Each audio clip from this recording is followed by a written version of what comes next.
Magbati po tayo ng 2 itlog at haluin natin mabuti para pantay yung itlog sa ating cassava mixture.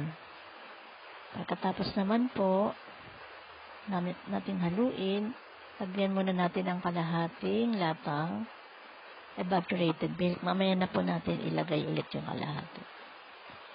Haluin ng haluin. Yan, halo lang po ng halo para mas mapantay yung ating mixture.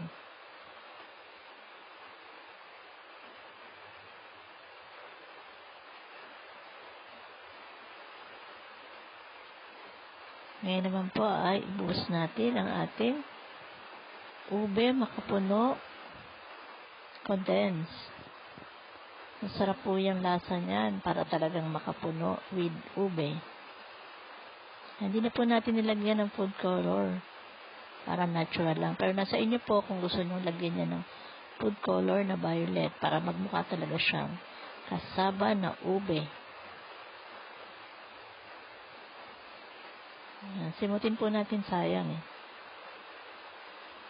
Haluin po natin uli para ma-blend yung lasa.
Ayan, lagyan na po natin sa ating ganerang ating ube macapuno mixture.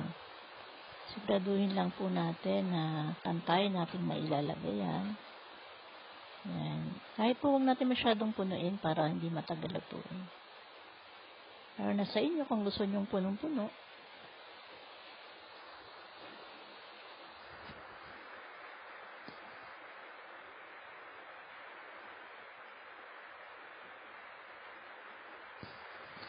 Yan, i-flatten lang po natin siya. Yan, i-flatten natin. Ready na po yan. Salang na natin sa ating steamer. Pwede pong magpakulo muna kayo ng tubig sa kanya ilagay. O pwede namang sabay-sabay na. Ayan, after 40 minutes, naluto na po natin ang ating cassava ube macapuno. Yan, simutin po natin yung nasa ganera. Kasi malasa yan. Yan, kung ibibenta nyo po yan, pwede nyong ibenta 55 pesos o 60 pesos. Nasa inyo po yan. Yan, sa simpleng cassava, pwede po tayong kumita.